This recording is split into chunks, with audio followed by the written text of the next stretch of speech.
Jojo tenía 10 años y creía en monstruos, pero no en los que viven debajo de la cama, sino en los que usaban uniformes, banderas y discursos. Su héroe era un tipo de bigotito chistoso y su mayor sueño era ser parte de un ejército que no entendía. Porque Jojo era un niño criado por el odio, pero amado por una mujer que creía en la paz.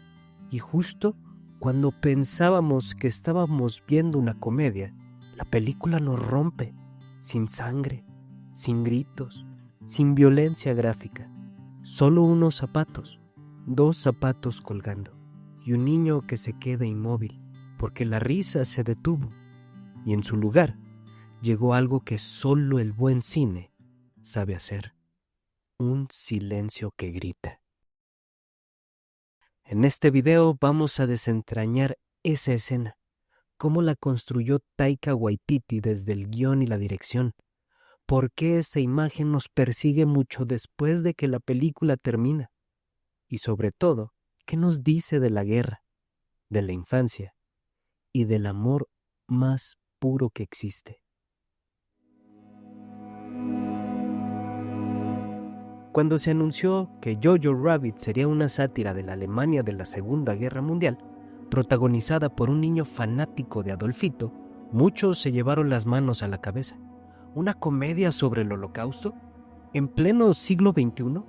¿Y encima con Adolfo como personaje cómico? La película no solo estaba jugando con fuego, estaba lanzando chispas en medio de un depósito de pólvora emocional.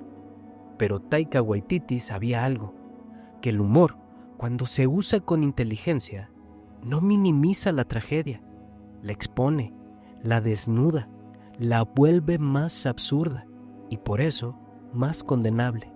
En ese sentido, Jojo Rabbit es heredera de películas como El Gran Dictador de Chaplin o La vida es bella de Benigni, historias donde el horror no se muestra con sangre, sino con ternura, donde el humor no tapa el dolor, lo hace más visible, porque la risa, en estos contextos, no libera, expone lo absurdo de la crueldad.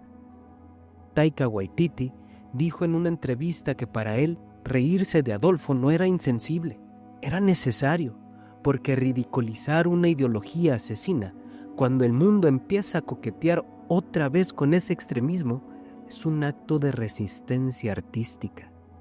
Y es precisamente por eso que la escena de los zapatos funciona, porque cuando vienes de reír, cuando vienes de una historia donde el absurdo infantil se mezcla con la ternura, el golpe de la muerte no llega anunciado, llega como llega el dolor en la vida real, de pronto, sin avisar, sin música, sin cortes previos que te preparen.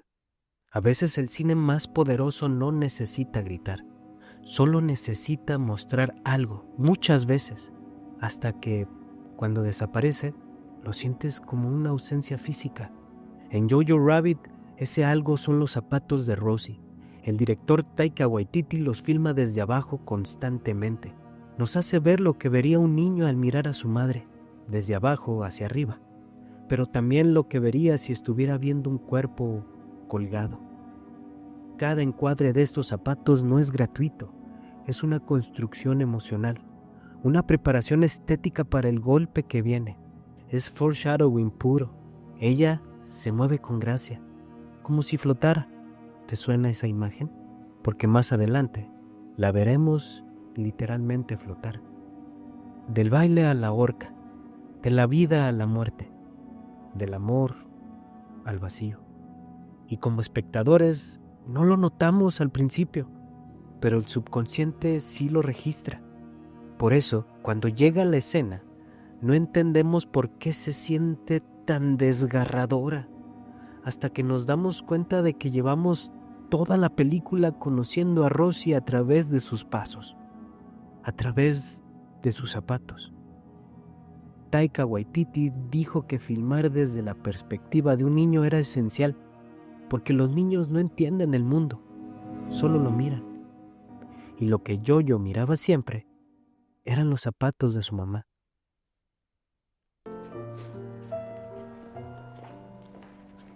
Yoyo sigue a una mariposa. No corre, no juega, no ríe, solo camina, como si su infancia lo guiara por última vez.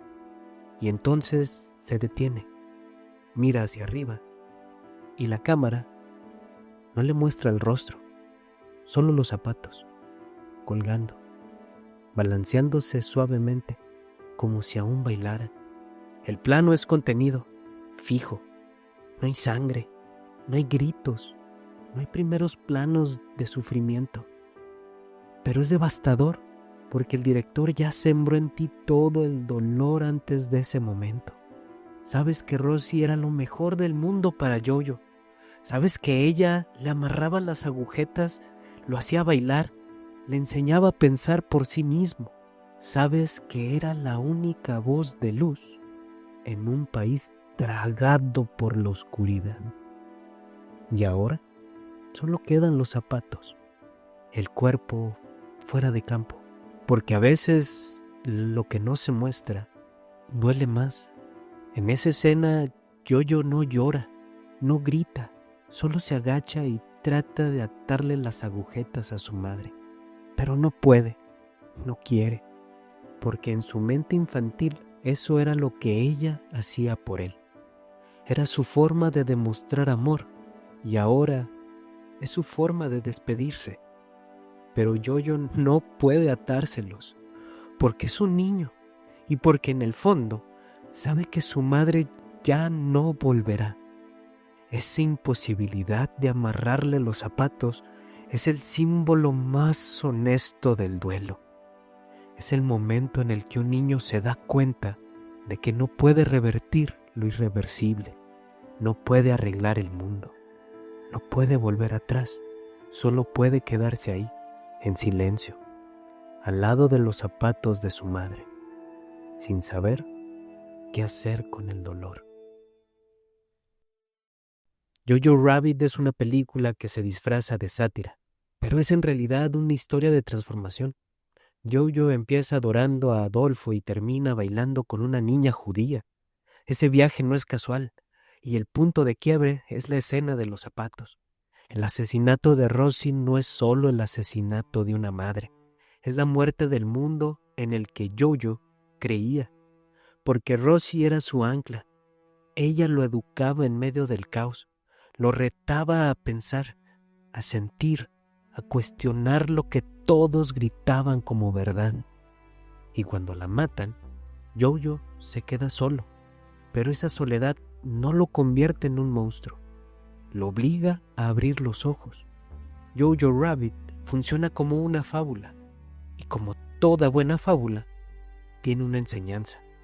La escena de los zapatos representa el momento en el que el niño pierde la fantasía y empieza a ver el mundo tal como es. No hay gloria en la guerra, no hay nobleza en el fanatismo, solo hay cuerpos colgando en la plaza, y a veces esos cuerpos son los que más amamos. Cuando Jojo mira esos zapatos, no solo está viendo la muerte de su madre, está viendo el fracaso de todo en lo que creía. Adolfo, su amigo imaginario, se derrumba. La ideología se deshace. El odio ya no tiene sentido, porque el amor que Rosie le enseñó era más fuerte, aunque ella ya no esté. Jojo no necesitaba una revolución, necesitaba una madre que le enseñara a atar sus zapatos.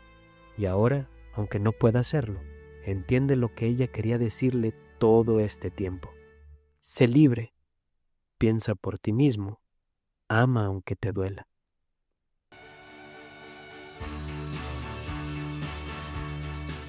Jojo no vuelve a ser el mismo, y el espectador tampoco, porque Jojo Rabbit no se trata solo de la guerra, se trata de lo que pasa después, cuando el odio se derrumba, cuando el Führer desaparece, cuando no queda más que el silencio y la posibilidad de volver a empezar. Esa puerta abierta simboliza más que el fin del conflicto, es el umbral entre dos mundos, el mundo que Rosie soñaba para su hijo y el que Jojo ahora debe construir sin ella. Y entonces, sin palabras, sin explicaciones, solo un gesto, Jojo mira a Elsa, Elsa mira a Jojo y baila. La música es clave. Bowie canta We Can Be Heroes Just for One Day. Y ese One Day es hoy, después del dolor, después de los zapatos colgando, después de todo, Jojo y Elsa bailan porque resistieron, porque sobrevivieron, porque aunque el mundo se derrumbó, aún tienen algo de infancia por rescatar. Jojo ya no tiene madre, pero tiene algo que ella le dejó, la capacidad de amar, de ser libre, de pensar y de bailar. Y así, sin discursos ni batallas, Jojo Rabbit nos entrega uno de los finales más bellos del cine, porque no hay símbolo más poderoso que unos pies que antes temblaban de miedo, ahora bailando por el puro placer de estar vivos. Hay escenas que se quedan en la memoria por su belleza, otras por su crudeza, pero hay pocas que se quedan en el alma. Las escenas de los zapatos en Jojo Rabbit es una de esas. No necesita gritar, no necesita mostrar sangre ni decirnos qué sentir, solo deja que una imagen hable por sí sola, y lo que dice es devastador, pero también esperanzador, porque el cine, cuando es grande, no solo entretiene, nos transforma, nos rompe, y luego nos reconstruye. Y Jojo Rabbit, con su humor incómodo, su ternura absurda y su tragedia silenciosa, logra justo eso. Nos recuerda que incluso en medio del horror, aún podemos encontrar un motivo para bailar, que el amor puede florecer en los lugares más insospechados, y que la resistencia más valiente, a veces, se ve como una madre enseñándole a su hijo a atarse los zapatos. Si esta escena te tocó tanto como a mí, cuéntamelo en los comentarios. ¿Qué sentiste tú al ver esos zapatos? Si te gustan estos videoensayos donde desmenuzamos el cine con emoción, referencias y mucho corazón, suscríbete, que aquí cada película tiene algo que decirnos sobre la vida. Nos vemos en el próximo episodio, donde seguiremos buscando esos momentos donde el cine se vuelve humano. Hasta entonces, cuídense, piensen por ustedes mismos y nunca olviden